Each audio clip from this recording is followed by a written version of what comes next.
Salut à tous, c'est Stéphane de Design Sprint Suisse. La semaine dernière, j'étais à Paris pour donner un workshop Design Better, donc organisé par InVision, et c'était juste trop cool. Il y avait plus de 70 designers, chefs de projet, tous passionnés par le Design Sprint qui sont venus. On a eu une journée vraiment intense où on a parlé vraiment en détail, en profondeur du sprint. Et il y a une question qui est beaucoup revenue et on en a pas mal aussi parlé en off, c'est au sujet de la durée idéale d'un Design Sprint et la manière dont les gens le pratiquent. Alors on voit beaucoup de choses sur le net, on parle de Design Sprint 5 jours, il y a des 4 jours, il y a des 3 jours, il y a même des gens qui font des sprints de 1 ou 2 jours. Donc je voulais vous donner un peu mon point de vue de spécialiste finalement sur le sprint et quelle est la durée idéale d'un design sprint. Tout commence en 2016 quand Jake Knapp et John Zeratsky, qui sont alors designers chez Google Venture, sortent le livre Sprint, qui est ce super livre bleu ici. Et ils conseillent de faire des sprints de 5 jours et ils donnent toute la méthodologie.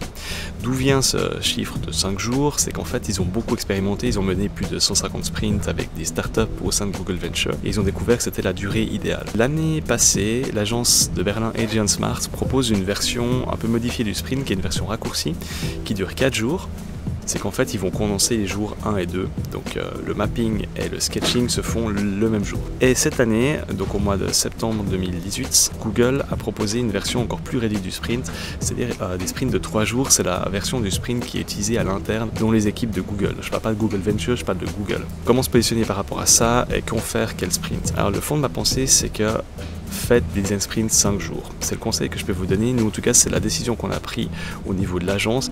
On a beaucoup expérimenté. Au départ, je menais des sprints principalement de 4 jours et aussi parfois des 3 jours pour la simple et bonne raison que je me lançais. C'était au tout début, j'ai commencé à mener mes premiers sprints il y a environ 4 ans et c'était juste pas possible de vendre un sprint 5 jours à un client, de faire que les bonnes personnes se retrouvent au même endroit pendant 5 jours. Et du coup, on faisait toujours des versions raccourcies. Le jour où mes clients m'ont fait assez confiance pour organiser des sprints 5 jours, ça a été le jour et la nuit. J'ai vraiment découvert une nouvelle dimension au sprint qui est simplement celle de pouvoir prendre le temps d'expliquer ce qu'on fait aux clients et vraiment de passer juste un bon moment ensemble. Donc c'est carrément une expérience, c'est pas juste de travailler comme des fous à un rythme vraiment sprint. Et surtout il y avait un rôle d'éducation presque pédagogique au sprint, c'est que pour la première fois mes clients comprenaient pourquoi est-ce qu'on faisait ces exercices dans cet ordre-là et comprenaient vraiment à quoi servait une démarche du UX ou du design thinking. C'est aussi un processus beaucoup plus robuste qui demande moins de préparation, c'est-à-dire qu'on peut lancer un sprint autour d'une idée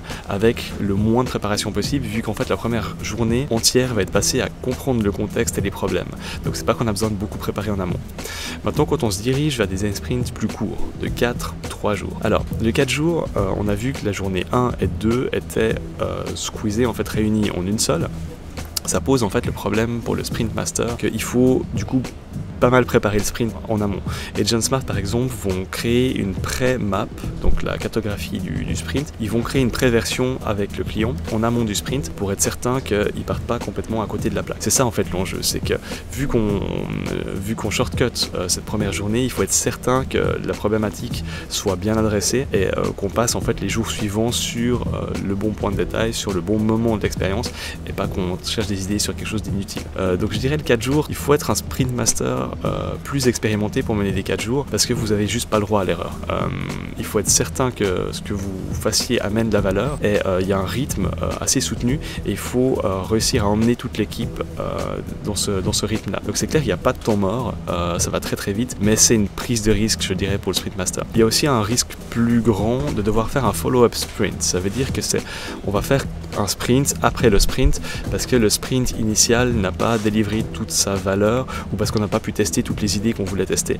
Ça peut arriver qu'on fasse des tests et on découvre qu'on avait choisi de prototyper cette solution et que peut-être il fallait prototyper une autre solution. Parlons maintenant des sprints 3 jours. Alors Google font des sprints de 3 jours, c'est aussi pour des raisons d'ordre logistique. Il faut comprendre que Google ils sont répartis géographiquement, que les équipes de projet ne se rencontrent pas toujours et du coup c'est important d'avoir ces moments où les équipes peuvent se rencontrer. Donc ce format 3 jours est juste plus soutenable pour pour Google bien sûr, et permet de réunir les bonnes personnes au bon endroit. Aussi, c'est des sprints qui vont pas être faits au même moment, c'est-à-dire un sprint 5 ou 4 jours, on va le faire au départ de la création d'un projet, au tout début. C'est à ça que sert le sprint, en fait, ça va être d'orienter la suite du projet et de répondre à des vraies questions d'ordre stratégique, les utiliser comme un outil de production, donc c'est plus tard en fait dans le cycle du projet, dès que le projet est déjà lancé, comme un moyen d'améliorer le projet, de répondre à des grandes questions, de lancer une nouvelle itération du produit, etc. etc.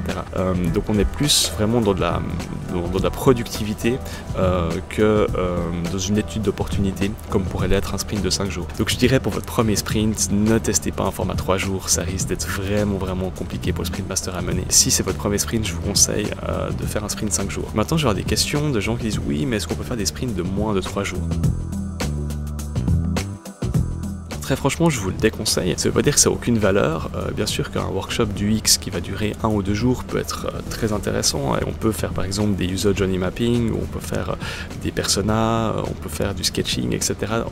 au sein de workshops, mais de grâce n'appelez pas ces workshops des design sprints, parce que le design sprint c'est vraiment une méthodologie qui dure un certain nombre de jours et qui garantit de développer un prototype et de tester ce prototype. Et c'est juste pas possible en fait d'accomplir un cycle entier de design sprint en 1 voire 2 jours ou quelques heures. Vous pouvez bien sûr faire des workshops du UX, appelez-les workshops du UX avec des exercices du design sprint ou inspirés par le design sprint. Il faut faire attention de ne pas surpromettre au client finalement, lui faire croire qu'il va faire un vrai design sprint en une journée, c'est juste pas possible, ça risque de frustrer tout le monde. Donc voilà, j'espère avoir répondu à vos questions. Vous pouvez bien sûr me retrouver à l'adresse steph@design-sprint.com, autrement sur LinkedIn ou sur Insta, etc. N'hésitez pas à me contacter si vous avez des questions sur vos sprints. Bye.